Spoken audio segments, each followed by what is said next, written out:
길을 가자라고 하는 원칙, 그리고 민족의 대단결, 그러니까 정권 차원에서가 아니라 이렇게 국민들 또는 그쪽에서는 인민들이라고 하는데 인민들이 대단결의 모습으로 통일의 길을 가자라고 하는 3대 원칙을 견지해요. 이것이 굉장히 중요한 지금까지 원칙으로 나와 있습니다. 그래서 여러분들도 자, 통일을 이루려면, 통일의 길을 가려면 지금까지도 외세나 그리고 특히 힘 있는 나라들에 의존해서 우리가 통일은 할 수가 없다라고 하는 인식을 분명히 해야 된다. 그 길이 아니면 통일의 길은 갈 수가 없다라고 하는 것을 잘 이해할 필요가 있을 것 같고요. 그 다음에 어떠한 경우라도 평화의 방법으로 통일의 길을 가야 된다. 서로 침략하거나 서로를 없애거나 이런 방식이 아니라 대화와 화해와 협력의 과정을 통해서 평화적으로 통일의 길을 가자라고 하는 것을 중요하게 생각해야 될 것 같고요. 그 다음에 아래로부터의 민족의 대단결을 통한 통일의 길을 가야 된다라고 하는 이 원칙을 우리가 가지고 있다면, 그리고 그것이 높은 단계에서 우리가 실현되어진다면, 우리 국민들이 그것에 대한 이해와 요구가 굉장히 높아진다면 저는 점점점 통일의 길로 갈 거다. 그런데 아직도 자주와 평화와 민족 대단결이라고 하는 이 원칙이 우리 한국이든 또는 조선민주주의인민공화국이든 북측이든 남측이든 이 단계의 수준이 높지 않아서 현재의 아직까지도 분단의 길을 가고 있지 않느냐라고 하는 것으로 이해를 해야 된다라고 저는 생각을 합니다. 요것이 이제 한 대목이고요. 그 과정에서 이제 7.4 공동성명 이후로 91년에 이제 남북 기본 합의서가 노태우 정권하고 김일성 주석 이렇게 해서 이제 만들어지잖아요. 고위급 회담 과정에서. 그게 이제 또 한 대목이었고, 그 다음에 이제 7.4 공동성명 다음에 2000년에 6.15 공동선언이라고 하는 게 김대중 대통령하고 그 다음에 김정일 국방위원장하고 평양에서 만나서 2000년 6월 15일 날 6.15 공동선언을 하잖아요. 근데 이 속에서 굉장히 중요한 대목이 하나 있습니다. 통일을 아까 원칙은 정해졌는데 구체적으로 통일의 방식은 어떻게 할 건가에 대한 얘기가 그 전에는 안 풀렸거든요. 그런데 문익환 목사 잠시 얘기가, 오늘 문익환 목사님 추모 이런 분도 함께 있는 것 같은데 89년에 문익환 목사님이 89년 4월 달에 북에 그냥 갑니다. 그래가지고 김일성 주석을 만나서 남북에 있어서 굉장히 중요한 여러 가지가 있지만 통일 방식에 대한 서로의 접근이 있어야 통일의 길이 좀 빨라지지 않겠냐라고 하는 얘기가 서로 얘기가 돼요. 그 대목에서 뭐가 얘기되냐면 그동안에는 우리 남쪽에서는 뭐라고 그랬냐면 그냥 자유민주주의 방식으로 전체적으로 통일하자라고 하는 게 주류였어요. 그리고 북쪽에서는 뭐라고 했냐면 고려 연방제라고 있습니다. 연방제 방식으로 통일하자 이렇게 되어 있거든요. 근데 이 두 개는 굉장히 달라요. 방식이 있어서. 그래서 그때 문익환 목사님이 가셔서 김일성 주석을 만나서 남북의 지금의 체제가 너무 다르니 연방제라고 하는 것은 뭐냐면 하나의 국가, 그 다음에 하나의 민족 얘기하면서 두 개의 지방정부, 두 개의 체제 이렇게 얘기를 하는 거거든요. 그런데 여기에서 연방제는 하나의 국가이기 때문에 국방과 외교를 하나로 하자라고 하는 게 연방제예요.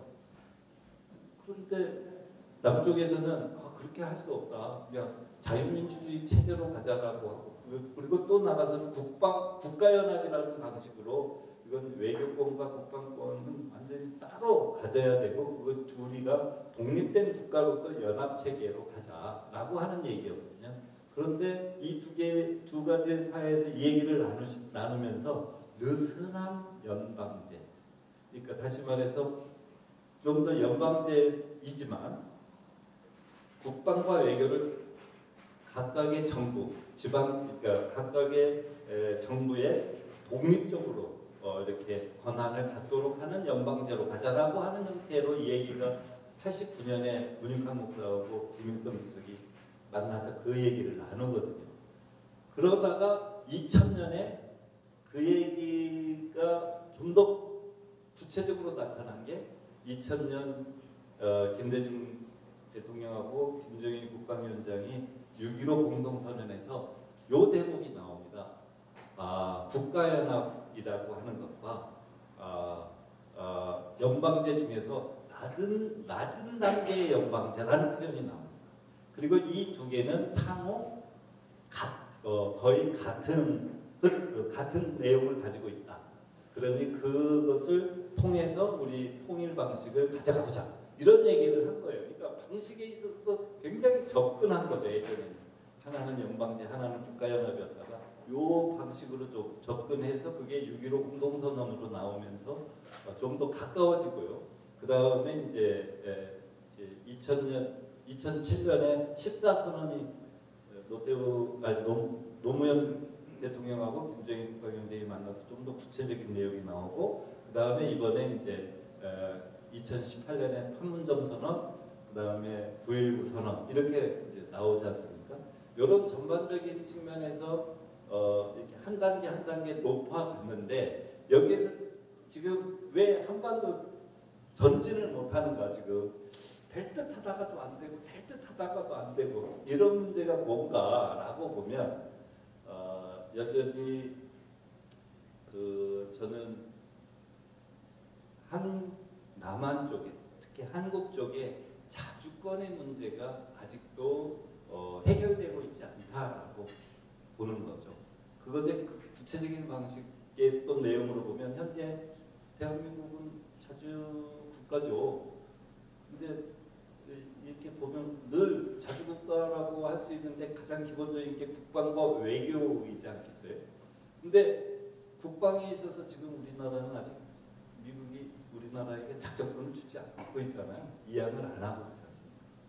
전시적 상황에서의 작전권이 중요한데 그 작전권, 군 자체가 국방이 자주적이지 않는 우리 한국의 상황. 그러니까 굉장히 어떤 긴급한 상황이 나오면 항상 다툼에 있어서 주도권을 우리가 가지고 있는 게 아니라 미국이 가지고 있는 이런 상황이 된 거죠. 그것이 이제 핵무기 문제도 마찬가지 선상에 있는 거라고. 그래서 현재의 우리의 통일의 전진에서 저는 개인적으로는 지금 전시작전권을, 특히 국방에 있어서의 자주권을 빨리 확보해야 그 다음에 보다 더 적극적으로 외교와 경제에 있어서의 자주권이 확보되어진다, 이렇게 저는 보고 있거든요. 그래서 그런 점에서 지금 우리의 전진의 노상에서 예를 들면 지금 북쪽에서 요구하는 것이 뭐 금강산이라든가 그다음에 개성공단 열어라, 그리고 좀 이렇게 여러 가지 철도라든가 이런 것들 하자, 그다음에 종전협정을 맺고 평화체제로 가자, 이런 얘기를 북쪽에서나 서로 합의를 했잖아요. 그런데 미국이 핵무기 문제를 안 되면 아무것도 못한다라고 하는 형태로 간섭을 하게 되잖아요. 그리고 그것을 안 하면 너도 너희들도 제재의 대상이다, 이렇게 하면서 자꾸 우리 스스로의 자기결정권을 가지고 할 수 있는 부분들을 지금 못하고 있는 거잖아요.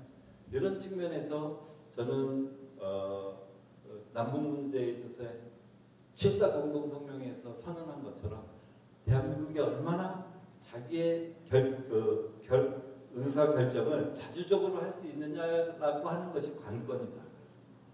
그리고 개인적으로는 현재 빨리 전시작전권을 포함해서 이 국방으로부터의 자주권을 확보하면서 외교의 자주권을 확보하는 것이 지금 굉장히 중요한 문제가 아닌가, 이렇게 이제 저는 바라보는 거죠. 그런 점에서 현재 이제 난국이 조성되고 있습니다. 근데 기본적으로는 이제 그 계기점이 핵 문제라고 하는데, 이 핵 문제라고 하는 것은 여전히 이렇게 봐야 됩니다.